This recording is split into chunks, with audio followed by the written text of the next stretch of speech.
Okay. Huh. Hang on a second. Nope. Some other window's playing this thing. There it is. Haha. Howdy, guys. Is the volumes are a little weird tonight. So just kind of let me know if there's nothing much going on. I don't, where are the other incorrigibles? I don't know. Hopefully they'll stop by. I'm kind of messing around a little bit. It's kind of funny. I'd posted something about being kind of a little burnt out on some of these, basically doing the live streams. But I've been kind of having fun with, you guys got me started talking about univibes, or messing around with the univibe. Whoops, not that. I've never actually played a univibe before. So I programmed one. It's my first attempt at a univibe sound.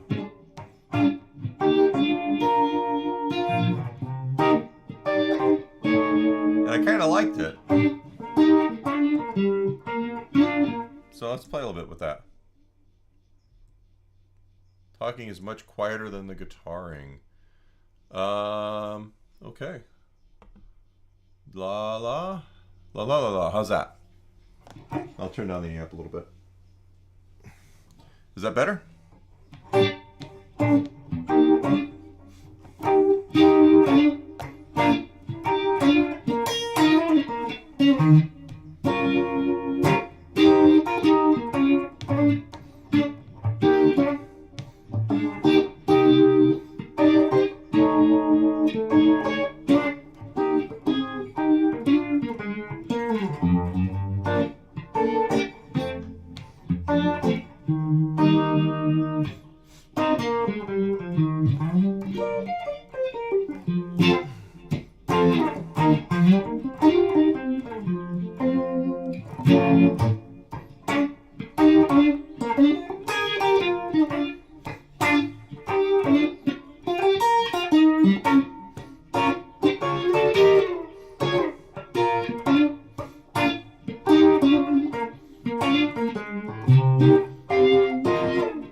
So, you guys like the Univibe? I'm kind of liking the Univibe, because usually I would do stuff like that more with the Leslie. Actually, without the overdrive there.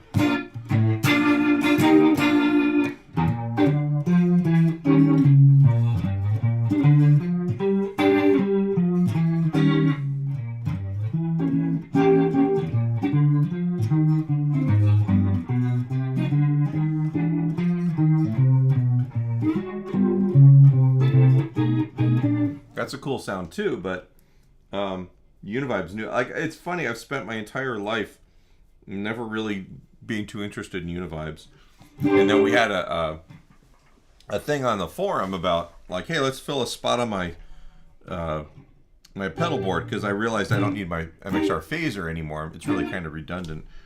And people kept bringing up the idea of the Univibe, and I was like, oh, I don't know. Univibes are just not something I'm into. And then I spent about 10 minutes messing with the vibe sound on my Strymon Mobius, and then realized, kind of cool. I kind of like that. I'm sure that there are all kinds of better Univibe sounds out there, but this is kind of a cool start.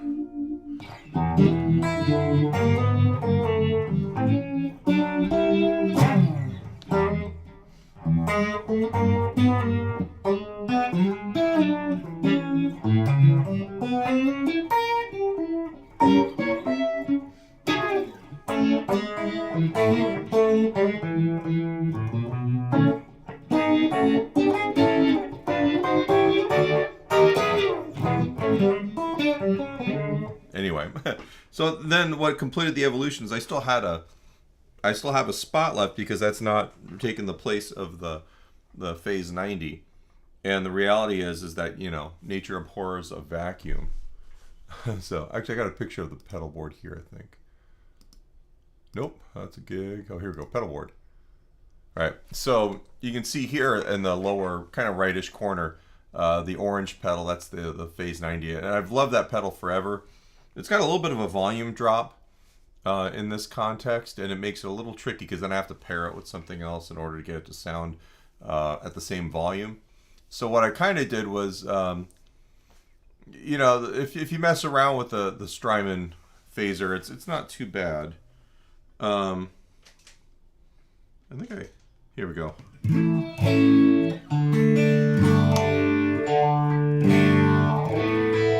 It's not quite as three-dimensional as the phase 90, but it, you know, for the gigs I use this for, it'll work. All right, so since I was getting Hendrixy with the idea of the Univibe, I said, you know what, let's see what they've got in terms of fuzzes that I might like. And a fuzz is another pedal sound that I've never really gotten along with too well. And I've had a bunch. I just sold, and I kind of wish I hadn't at this point. I had an Analog Man Sunface with the red dot transistors, which is like really good. And I had a couple things I just sold over the summer just to kind of pay for some other stuff. And now I look back and said, should have held on to the fuzz. But I didn't know that this was how my pedal board was going to go. So, you know, looking for something that would fit in the space, because there's not a whole lot of space there. And the idea is not to redo my whole pedal board, but it's to actually kind of fill in something. I ran across, and originally I thought these were kind of joke pedals. I didn't realize that they were actually really cool.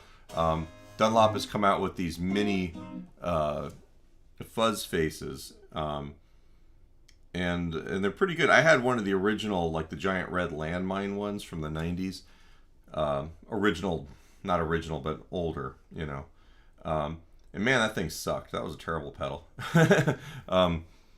And I've had several other fuzzes over the years and never really got along with them. And then I had a Wampler Velvet fuzz, which is cool, but it kind of sounds like an amp. It's not really a real fuzz pedal. And it was kind of redundant with the rest of the sounds I had, so I got rid of that a while ago. In this context, I think I might like that. It's the silicon, so it's a little round fuzz face. It's small enough to fit in the space, I think. It takes a 9-volt power supply adapter, so there's no battery. It's got a light on it. And it seemed to sound good, so in all the video things, compared to some other things that I know what they sound like. So I'll see that next week. And then I really should be done with pedals for the time being. So, all right, so let's talk about this stuff. We were going to talk about using triads. You know, it's funny, like, I think about like some of the stuff that I use pentatonic scales over. You know, and there's a sound that, like, you know, say you've got a D major chord. You know, basically you're going G, D, C, and then G. Or anything where it goes D major to C major. You know, people will usually end up playing some kind of D minor pentatonic. And that's like, in a white room with black curtains at the station. Right, so that cream tune where it's D major, C add 9, G over B, B flat, C. So it's a lot of, you got the major chord, but then a lot of the other chords kind of say D minor. So you got this ambiguity there. And on certain gigs, like I'll play over a tune like that, or I'll do this over the Sublime tune. I really wish I had oh, you know what? I might get in trouble for doing this. Let's see. Let's give it a try. I got...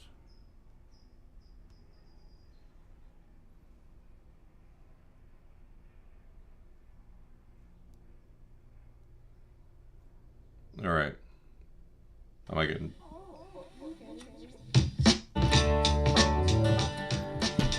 So you got this, basically it's D.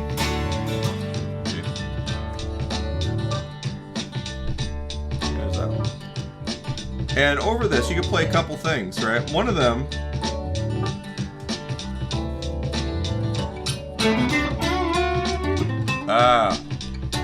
past that. So that's D major pentatonic.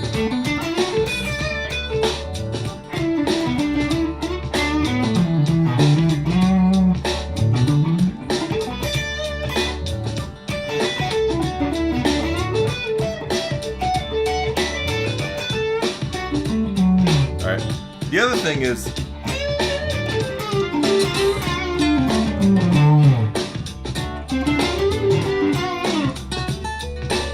you get away with playing the minor pentatonic over that too, because you got this, you know, it goes right to a C bass note, right? So it's not super D major. So, right, this gives me the ability to mix and match those scales. Typically, when I play this on gigs, yeah, I'll play something really majory to start with.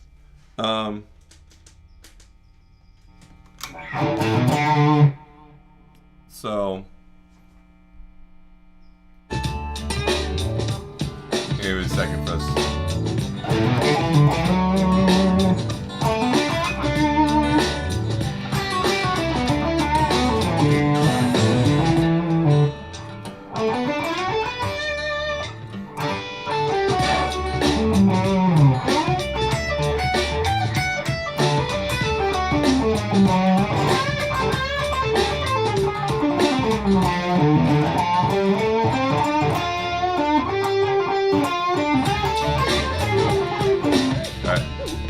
What ends up happening is that halfway through, I can switch to the minor pentatonic. We're not even talking about the triad thing that we were going to discuss today. But I can go back and forth between the two scales, and suddenly I've got a shift in there. And there's no wrong notes in there. You have to be careful, obviously, that you don't sit on the minor third over the major third kind of deal. But, you know, if you're using your ears and you're playing through that, you can do both scale sounds, right? So that's the first thing that I'll do on a situation like that, where maybe it's major, maybe it's minor. You know, you can play both, right? So I'll play the first half major with major sounds with a couple of chord tones or other triad ideas added, and we'll talk about that in a second. Or, you know, I'll switch to the minor pentatonic, all right, and basically ramp up. And typically at that point, like when I'm playing with my band, I'll play, and the reality is there's not a lot, you know, there's the,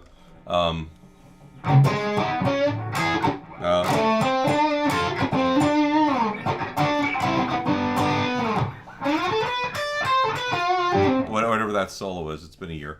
The acoustic one that he plays, which is actually it's kind of a cool little solo for a little part there. And then after like the big choruses and breakdowns and stuff, I'll usually play kind of a longer solo because people are dancing. All right, and one of the things to remember is that guitar solos are kind of most people don't really want to listen to guitar solos if they stay repetitive or they stay the same. So in a situation like this where you're basically playing over like a 1 or 2 chord vamp, I was saying C, and this song actually goes to D over G. So it's D, D over G. Right. I usually try and find ways of keeping it interesting. First of all, by doing this whole tonality change, which I can get away with. Second of all, I'll have ideas like repeating licks.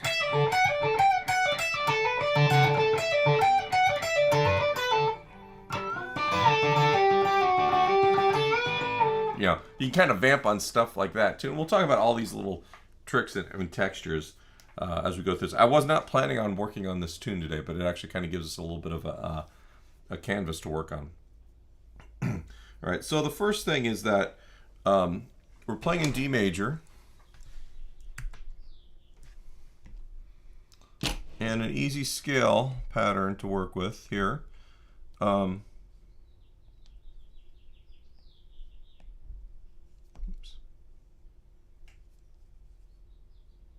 So let me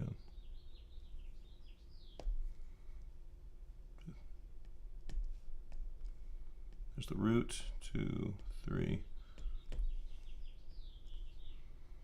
So this is just a major pentatonic in D.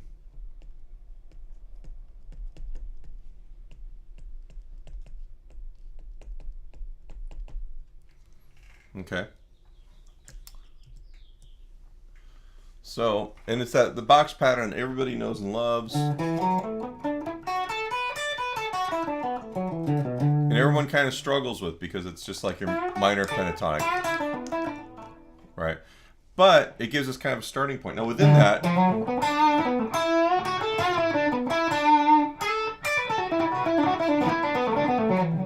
everything, you know, it's not very cool. But if I add the 4, and this is kind of me regurgitating some of the other lessons, but it does give you kind of an idea here of some of the stuff that I do, because I'm going to be playing, you know, worrying about. Let's go highlighter for a second here.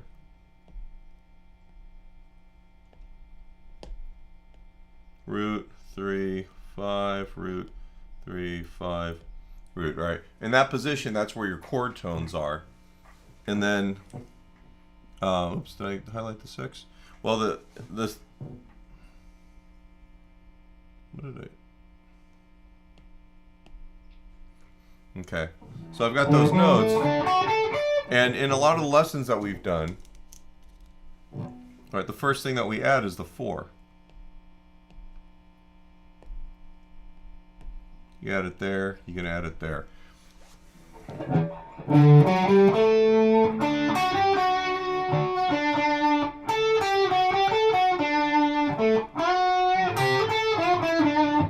That's one, you know, that's a really easy to lick. It's very almost B.B. King like. You bend up that the 2, so I'm, and then play 4 5, and then bend the 2 up to 3 again.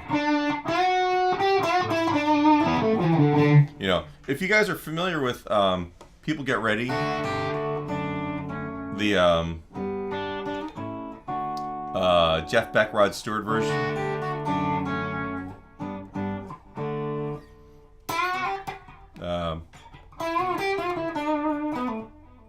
Alright, he does a lot of that kind of sound, right? Right. So there's this awareness of where the triad is within that pentatonic scale. And that awareness gives you basically your harmony, your resolution points. And you can play the other notes.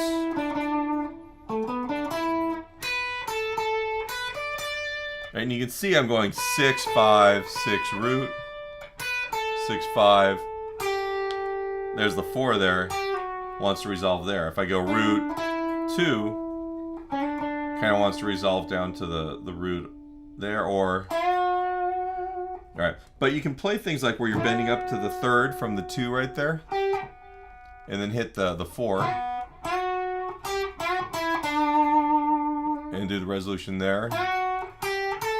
So I just bent that 2 up to the 3, and then went 4 5.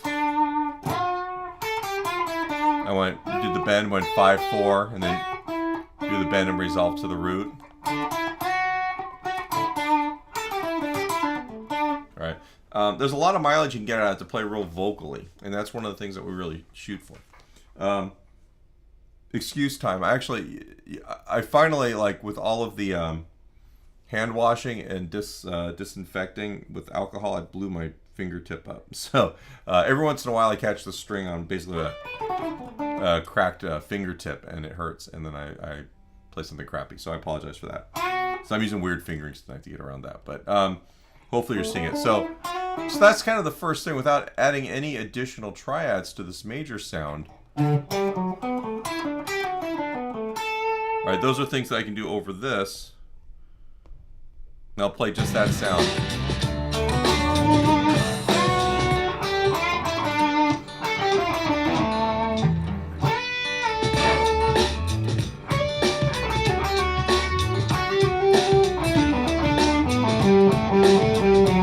That's 4, 5, 4, 5, 4, 3.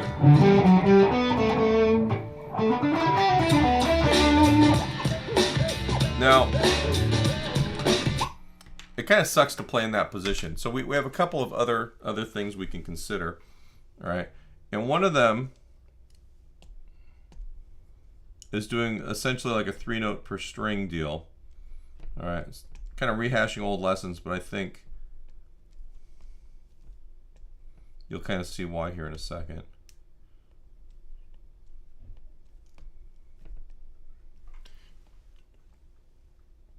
That's why I go off. Yeah, exactly. All right, and that can also go. So we've talked about this. It's like the 2-3 or the 3-2 pentatonic scale idea. All right, and this gives me this really easy.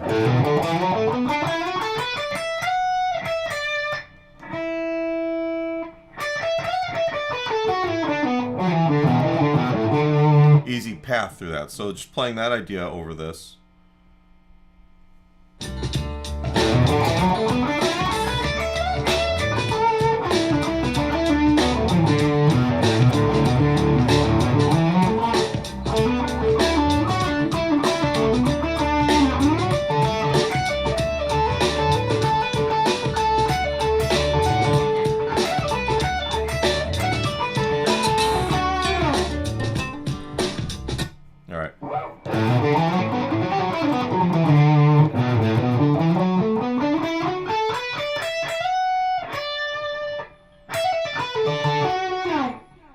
Okay, that makes it a little bit easier to get through there. And then if you want to mix and match that with your minor pentatonic,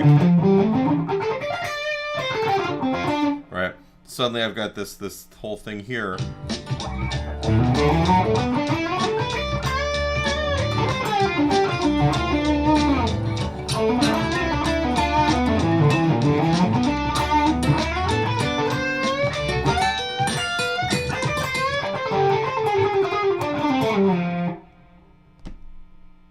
Sorry. I just got a phone call and it ate my my thing here. All right, I'm going to pause just for a second. You guys have any questions? I literally just had a string go in the spot there.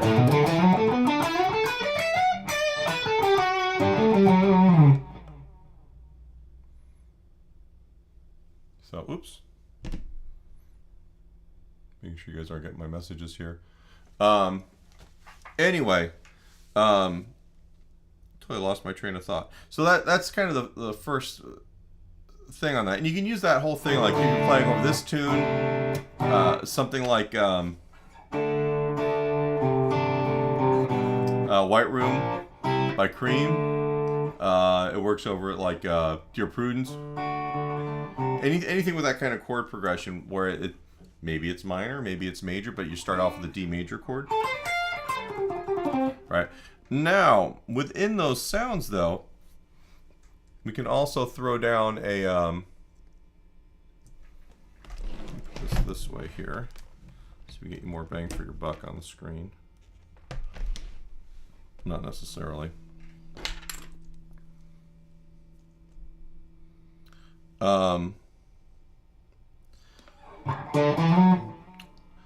So if we take the idea of our triad here, so let's put the minor pentatonic scale here. Whoops.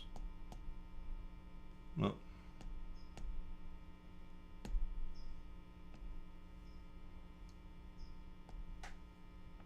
So root, minor 3, 4, minor 7, root, 3, 4, 5, minor 7, root, minor 3.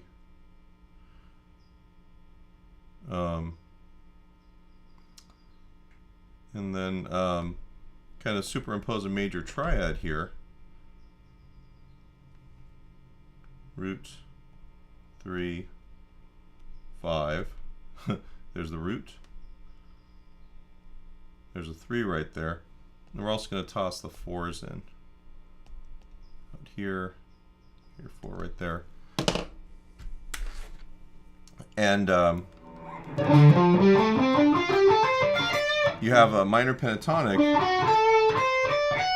You've got also the major triad, right, which gives you almost like a Mixolydian kind of thing. And you've also got the major third.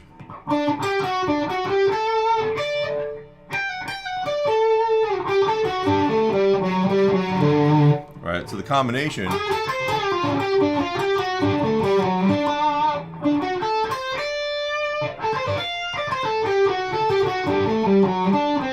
Now you could look at that and go, hey, you know what? That's a Mixolydian scale with the what do you call it? With the minor third added, or you know, an approach tone. But what we're trying to do is we're trying to divide this up into smaller chunks that actually help you define these sounds a little bit more.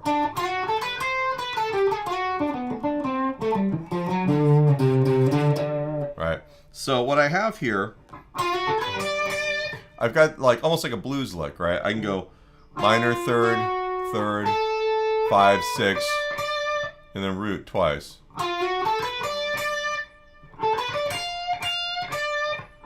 Alright, so that's 5, 6, root. That's the minor third and the root right there. But you know, we can also take a look at where you have the major triad against this. So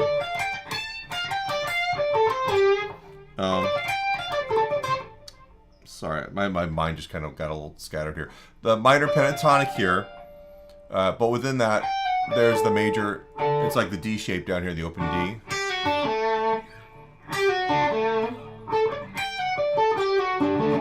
Right, and I'll do that one where it's got the 4 added. Right. Right. So far, we're not doing any other triads, but what we are doing is we're actually taking a look at the actual major tonality of this. Right. We're going to talk about superimposing other sounds with that. But you know, if I play over this guy here.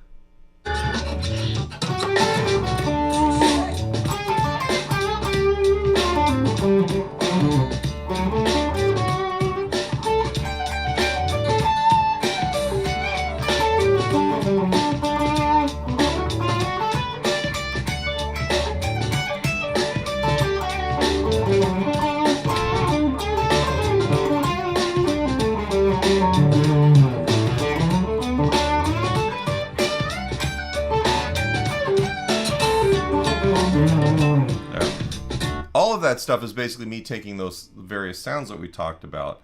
Major pentatonic, either in that home position box there, the expanded version of it, all right, the minor pentatonic, all right, and then adding the major triad for the D. How out of tune am I?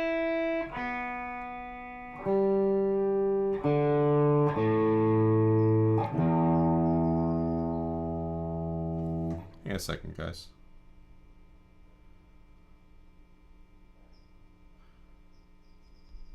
Actually, give me one second. Sorry to do this. Like every once in a while, you get like one of those like.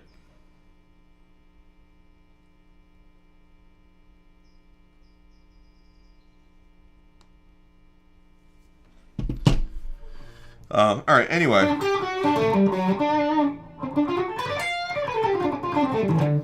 What I was saying is that we've got all of these things that basically are centered around a D major.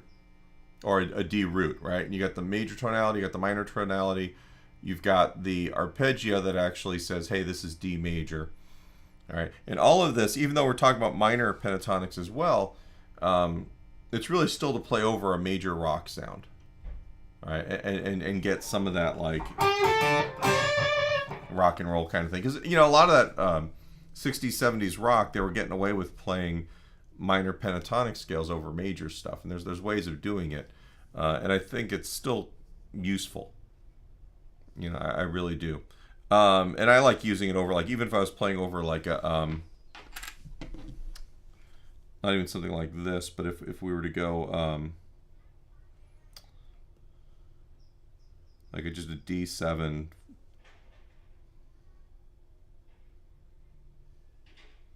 D7 funky backing track. Apparently I've played this one before. So, same ideas.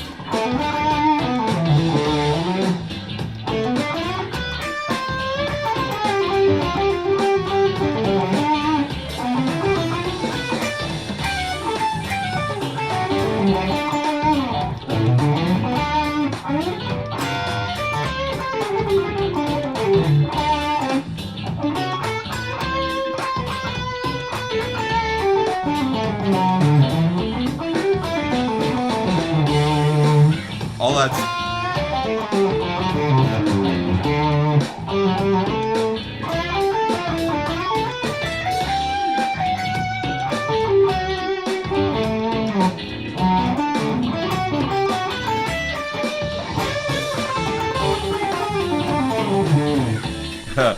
you know, I'm really just milking the heck out of those kind of basic sounds, and maybe adding some chromaticism and some things in there with that.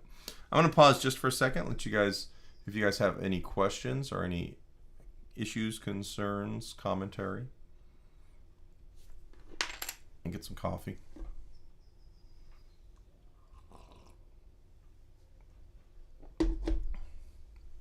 So we had, I teach at a music conservatory. It's actually a performing arts high school, middle high school. It's like grades 7 through 12. And I teach guitar classes, like in the guitar, there's a separate guitar conservatory, and then I also teach in the jazz conservatory. And that part is what I have I'm a director for a big band and for a little combo kind of deal. And we've been remote for exactly 12 months. So I've been directing a big band over Zoom and all that stuff. And what we're doing is that we're finally at a point where we can kind of go back to school. So I actually had to go onto campus yesterday, and I taught some stuff from my classroom. And next week I'll actually start teaching the classes with the kids in them, with some of the kids. But some of them are going to be like I'm teaching, like my classes with wind instruments are going to be with the kids in the parking lot. So hopefully the weather's good. And the rest of it's all going to be Zoom with a couple kids in person. But it's kind of a it's been a little bit of a crazy week, to be honest with you. I'm just trying to get ready for that, and adjusting curriculums and all that other stuff. So anyway, neither here nor there, but I want to share. All right, so let's talk about using triads in some different ways. We can take, let's do this in A.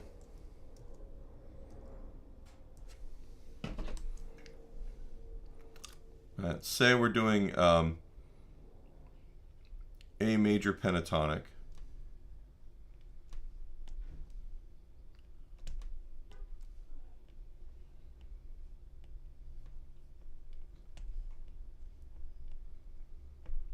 Right, and then it's just your good old E box pattern there. All right, that's kind of a hard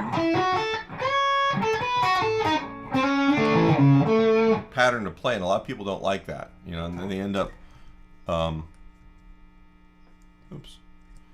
trying to move, like, instead of playing A,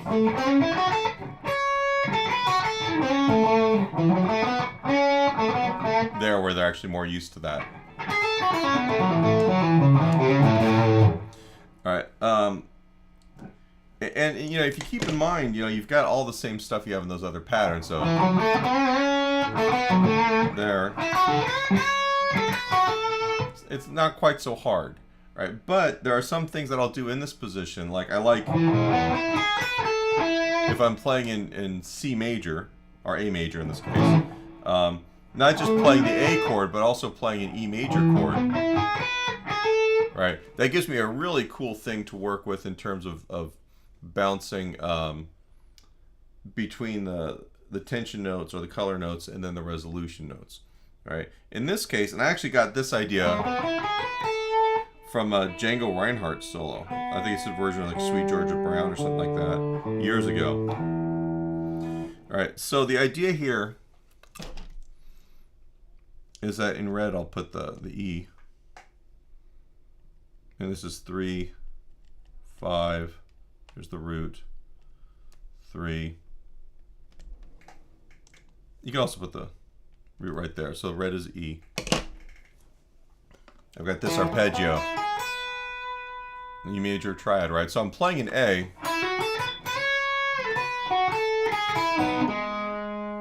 Just played all of this E major, and then resolved it back to the A.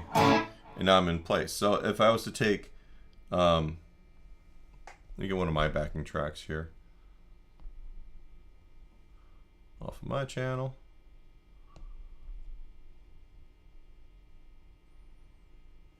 Playlists.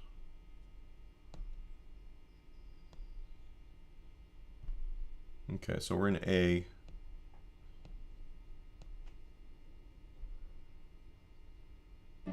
Here we go.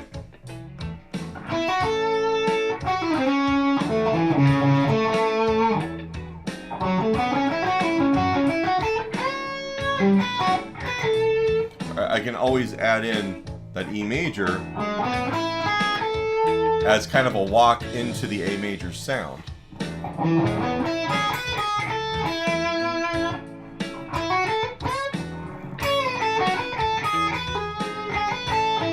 Right, or even just, so here's an E major triad here, that's the root 3, 5.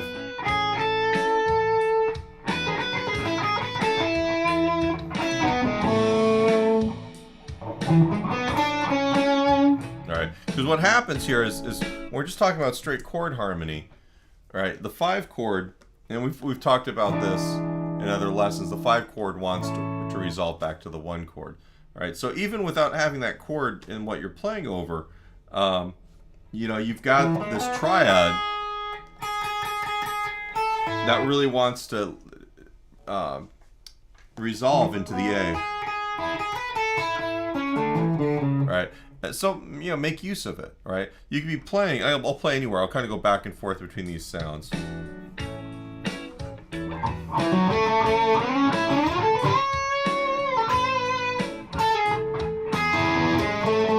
There's the E.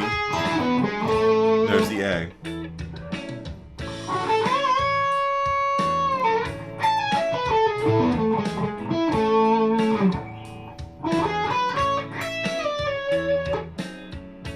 A.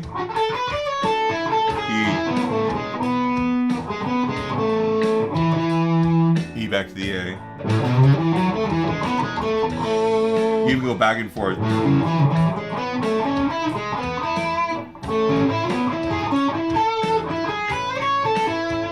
And that's literally me just playing E triads, A, E to A. You hear that?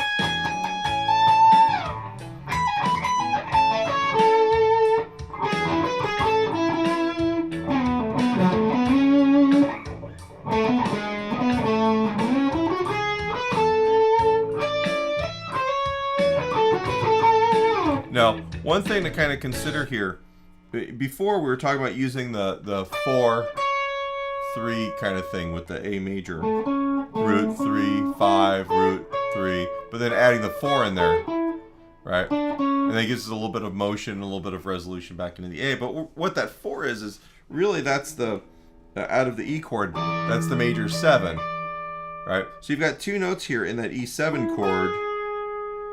that really want to resolve into the A. And the first one in that E chord, if we come back down here where we had this written out, that third is actually the major 7 of the A major scale. It's a leading tone. It wants to lead you back into the root. Any note that's a half step away from the chord you're resolving to is a good note to play and then make that resolution. Right, because your ear just feels good when you get there. Right. The same thing with this 4 to 3, which is actually like if I'm playing a D7, and that resolution to the A is this, you know, it's really nice. There, or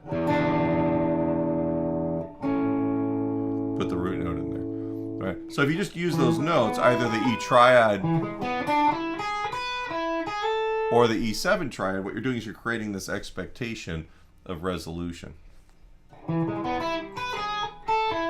right. Another chord that you can use over this, if you want to kind of get more of a like a Lydian sound, let me give you a little bit of what that sounds like.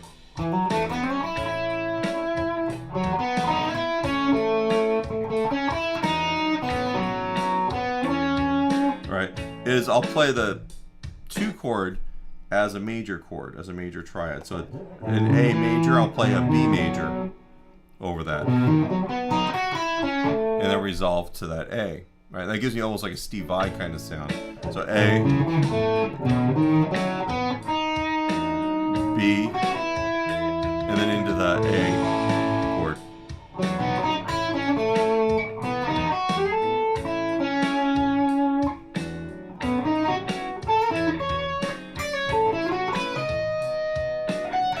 Right, and the note that really makes that happen is it's the major third of that B chord, right, which happens to be the sharp 4 in the key of A. So what happens is you end up playing these ideas, and the notes that in the triads that you're playing actually kind of bring out different sounds, right?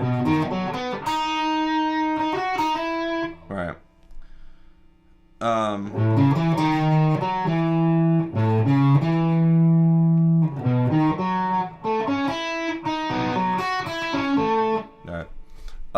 Another one that I like a lot is actually it's more of a 4-note chord. If you're playing an A, I can play G major 7, or even just G7, right? And that gives me the minor 7, the 2 or 9, and the 4 or the 11, right? And I'd go.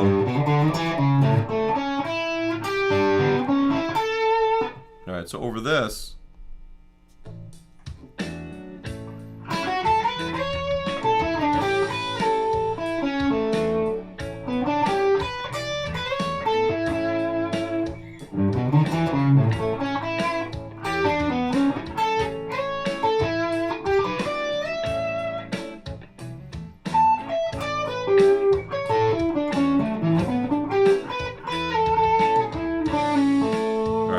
And that gives you kind of a Mixolydian sound. Right. The other version of that is I'll play a G major 7. I'll start on the major 7. So it's F sharp G, B, and then D. And it gets that A chord. That's 6, minor 7, 2, and then 4. That's a nice way to make that one a resolve.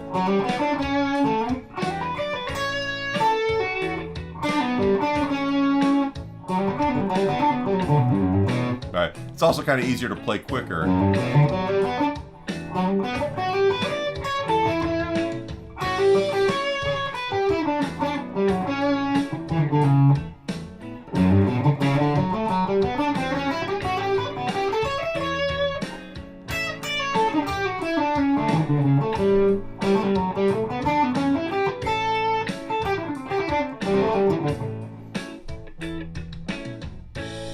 Okay, so I'm going to pause there for a minute. If you guys have any questions, concerns, some coffee.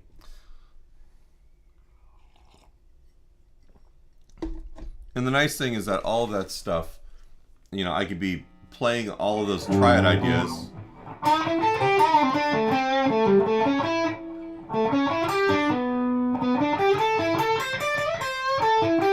then switch into that pentatonic scale if I want to.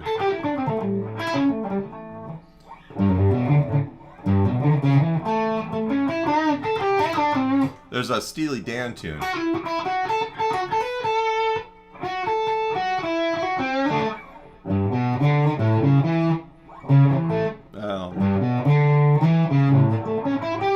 I don't remember how it goes, but basically they use that triad idea in there. Hey, Jeremy.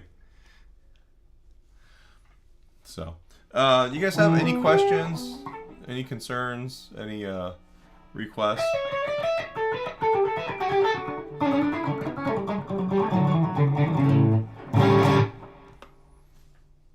Sweet. All right. So let's talk about other sounds. You know, you can always play through cycles of triads. All right, so you can do this thing where I don't know if I've done this one for you guys or not, but you can basically take like if we're playing an A, you can play a major triad off of each of the notes in a diminished triad. So there's like this weird thing where it's outside, but you hear the logic of the triad. All right. So I love doing things where I'm playing over one sound. I can play kind of out like that.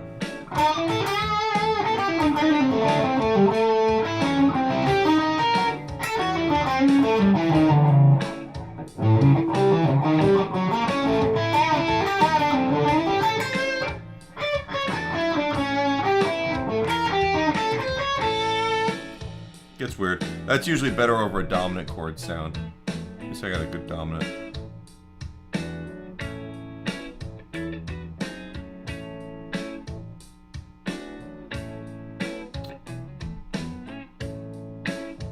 There's one in A. If it loads.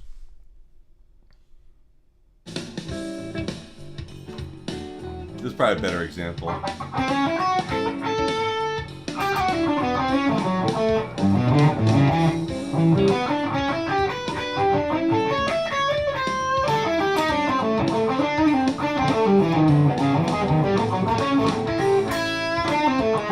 Alright, so that.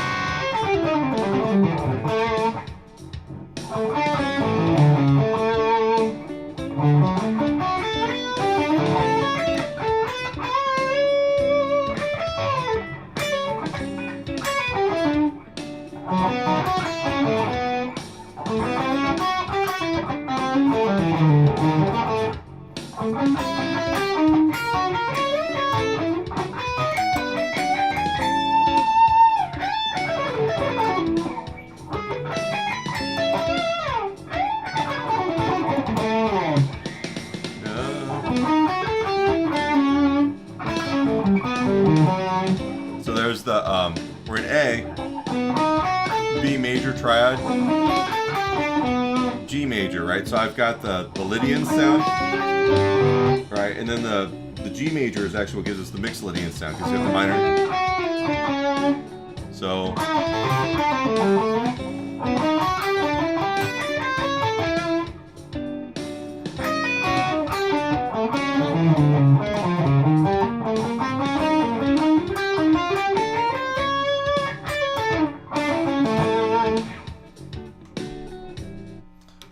anyway, it kind of is. I mean, you can play any triads out of any of the modes or scales associated with the chord you're playing over. But I like having this little batch of triads that I can use that will just get me sounds. I usually don't cram them all together like that, but you know, it's nice basically to be able to superimpose sounds over that and then kind of come back to your chord.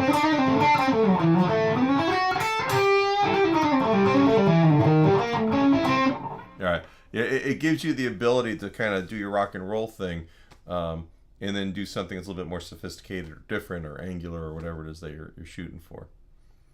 So,